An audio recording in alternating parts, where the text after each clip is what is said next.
Good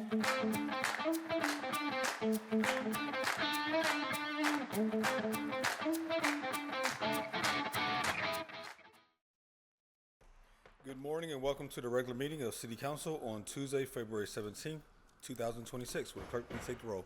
Mr. Charland. Here. Mr. Coghill. Ms. Gross. Mr. Mosley. Here. Mrs. Salanetro. Here. Mrs. Strasburger. Here.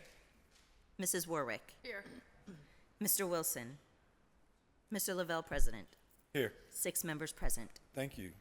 For those who are able, please rise for the Pledge of Allegiance. Remain standing for a moment of silence. I pledge allegiance to the flag Of the United States of America and to the republic for which it stands, one nation, under God,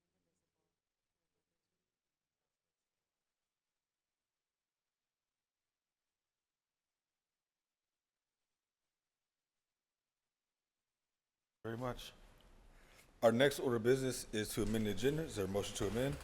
So moved. Second. All those in favor say aye. Aye. The agenda has been amended. Our next order of business is proclamations, and Councilman Warwick.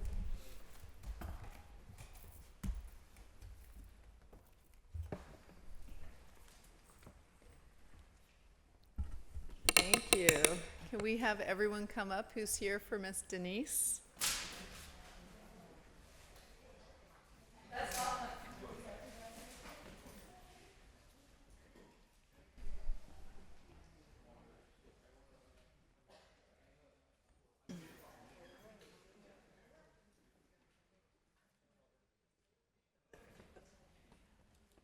Stand right here.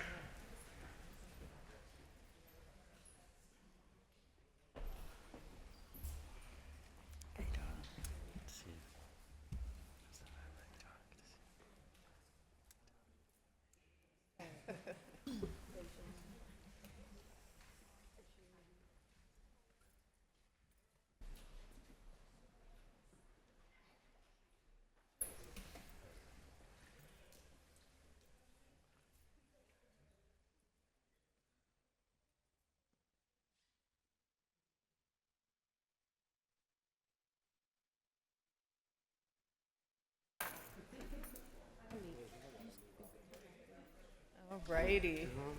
Thank you. So I do want to say, Denise, you're one of my favorite people in Hazelwood. You do so much. And thank you so much to Edith for this idea, for having the idea to do this. I really appreciate it. It's well deserved. So, okay, let's read the proclamation. Whereas Denise E. Niece Johnson was born to Harvey and Dolores Wood on February 18, 1961, and has lived in Larimer, Stanton Heights, and Stone Mountain, Georgia. And whereas Denise graduated from Peabody High School in 1978 and received her Bachelor of Science degree in pharmacy from Duquesne University. And whereas Denise now resides in Hazelwood with her granddaughter Latasha, her son Aston, and 3 of her grandchildren, Bruce, Tashirity, and Kingston. Denise has 4 siblings, 2 daughters, and too many grandchildren to count. She was married to Frederick J. Johnson, and whereas Denise is a born caregiver and advocate, her love for her family and community, particularly her neighbors in Hazelwood and Glen Hazel, is limitless. Yes. Because of her professional medical experience, she has unofficially stepped in to serve as a community health advocate for the many people she loves.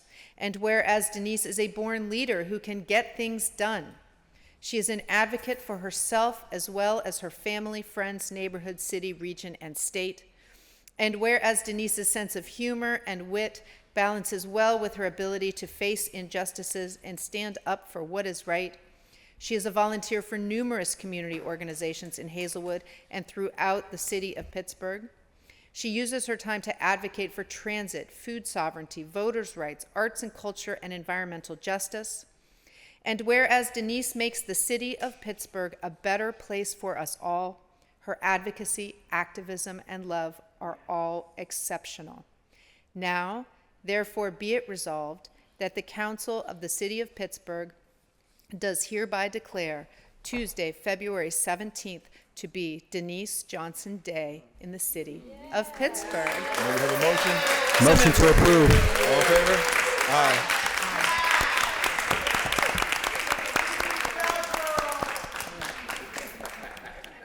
Okay, congratulations. Do you want to say a few words?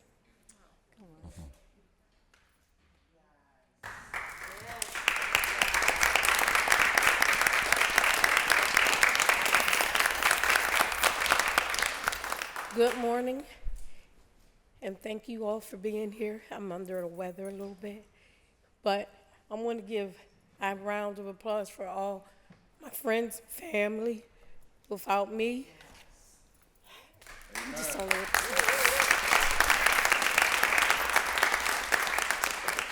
I try to do everything I can do for any and everyone.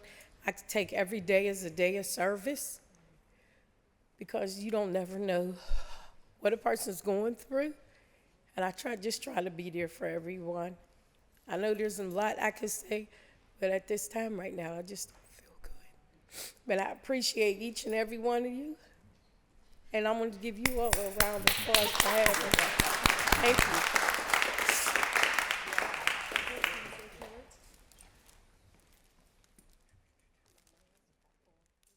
All right. Hi, my name is Edith, and I've known Denise now for, I don't know, maybe 6 years. We both caught the same cold or illness at a community party that Denise helped put together. So if everybody sounds like they have a cold, you kind of know why. But I just wanted to make sure that Denise is recognized for her, tireless work and care. She's retired from her profession, but I think she's active and working in her calling. And so I think everyone that's here, she's touched their lives in a significant way, and including the neighborhood that she lives in. And Hazelwood is not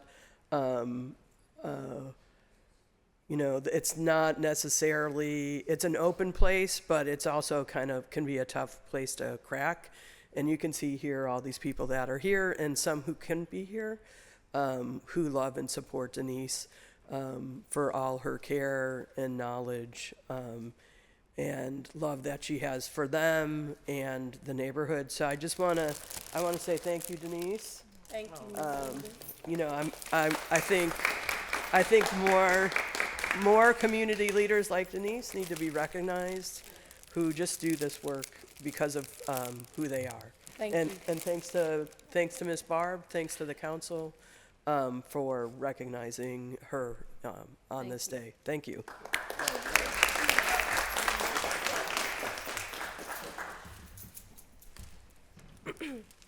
Hello, my name is Tasharity. I'm her granddaughter, and I just want to tell everybody that even though you can tell that she loves them, she loves these people. Every other day, she used to go out with the group. I'm going with the group. She, like I said, she's been retired for a while. She's never sat down. She always wanted to travel. I grew up traveling with her. All my cousins, we growing up traveling with her. She loves doing stuff. She loves going places. She does not sit down. And so whenever she got the group, I loved that for her. I loved that she wasn't sad and in the house and by herself, especially because she literally could. She's retired. She doesn't have to do anything. And so I think that's very strong of her as well, because a lot of people do like to just relax, and she doesn't. She likes to go out and just do everything. And my grandma has been my grandmother my whole life. It's not like a part of my life or a segment. She's always been there. She's always been there for everybody and all my cousins and my siblings. So I'm just here to tell her that I'm very proud of her. And looking at her right here today, I'm very happy for her, and that this is a perfect moment for her. And I'm so happy for you, Grandma. I love you. Love you too.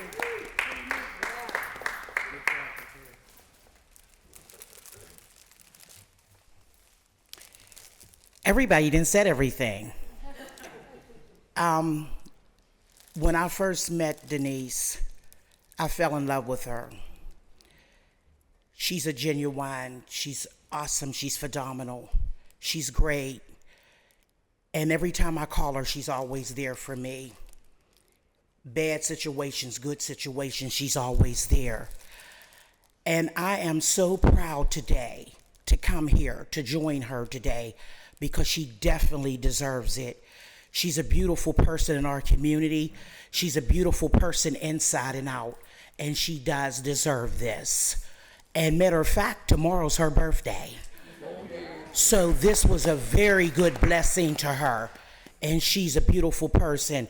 Denise, I want to tell you how much I love you, how much great of a person that you are, and how much a greater person that you are in my life. And I just want to tell you that I love you from the bottom of my heart. Like you're a sister to me, and you are a sister from a different mother. God bless you, baby. Thank you. I love you too.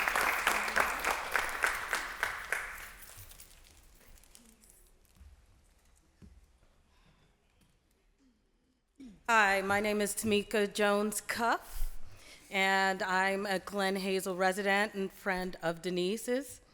And I just kind of wanted to share something quickly. Of course, I have my phone here because I'm not a public speaker. I said, Denise, I wanted you to know that you are a strong pillar in this community. When others stood still, you showed leadership. When we didn't know what was next, you provided guidance. You are alert, aware, and you're always paying attention. Okay. For a woman who may sometimes question her own strength, you carry more power than you realize. You have the strength to care for yourself while still pouring into others, and you support your community, and you know when to stay on the porch. You are one of the biggest, most compassionate, most intelligent Black women leaders that I had the pleasure of meeting.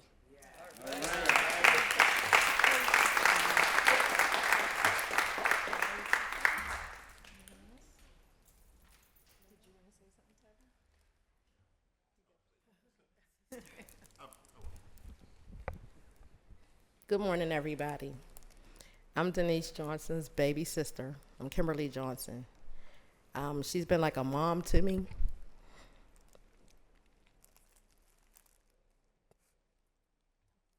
Okay. Big sister. I look in the mirror, I see her. I see everything she did for me coming up. She invited me here. I get a chance to be with all her lovely people that I know, met through the years. This is my only sister. She's my oldest sister. But I always act like I'm the oldest. She does. We were left here to be here together, and that's what I try to do. In spite of everything I've been through, she's been through. She's here for me, I'm here for her. I got my niece, my nephews. I got her people that she's with, which is my people. I see them everywhere we go. You're the best sister. I didn't know I was walking into this today, so you surprised me, and I'm so surprised. I'm glad you're here. Yep. So I thank you all for having her here. She's a blessing. Thank you.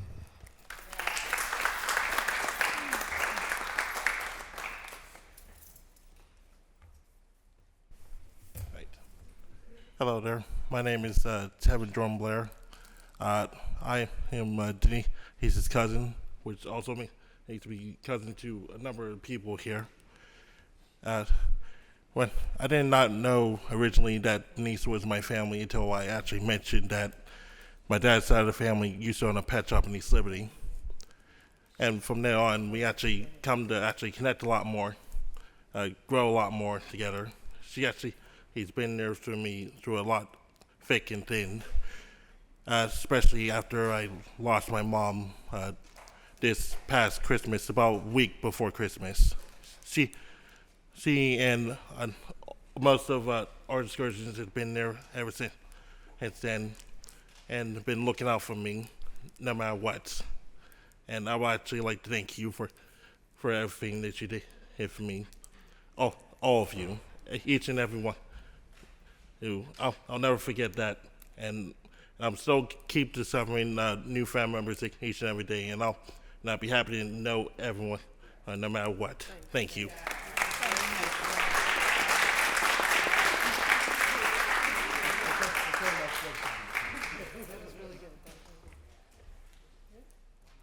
Do a picture? Folks want to come up for a picture?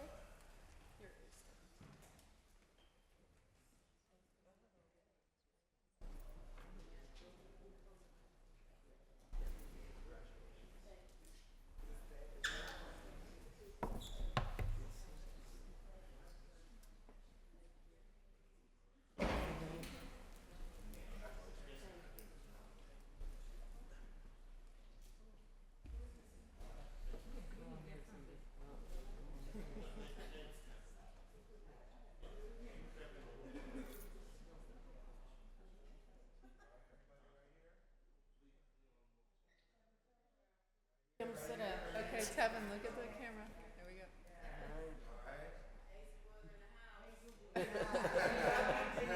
Thank you, Denise. Congratulations.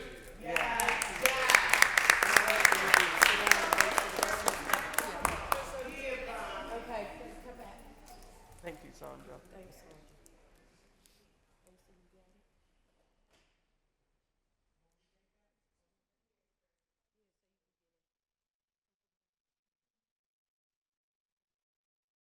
All right.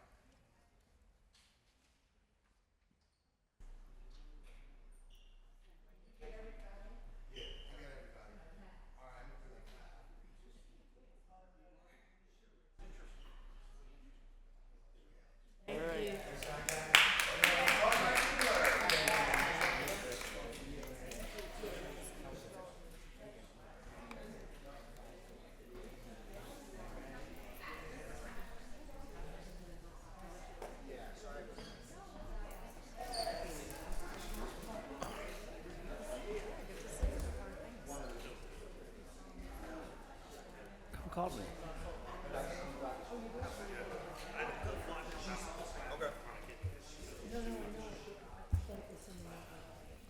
Let me, three appointments together. Just tell me your number.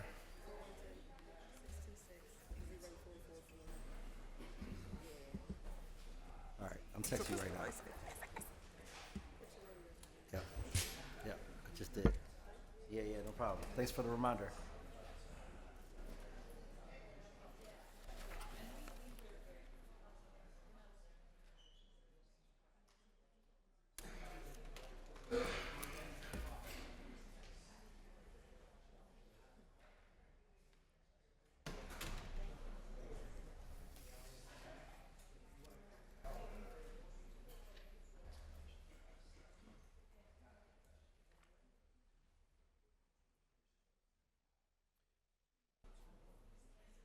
Next up is a will of council from Councilwoman Warwick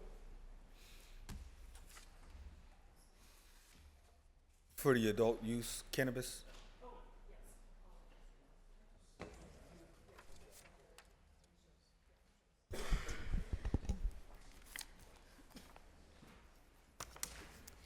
Councilperson Warwick presents, whereas the city of Pittsburgh has long supported evidence-based public policy that advances public health, public safety, economic opportunity, and social equity.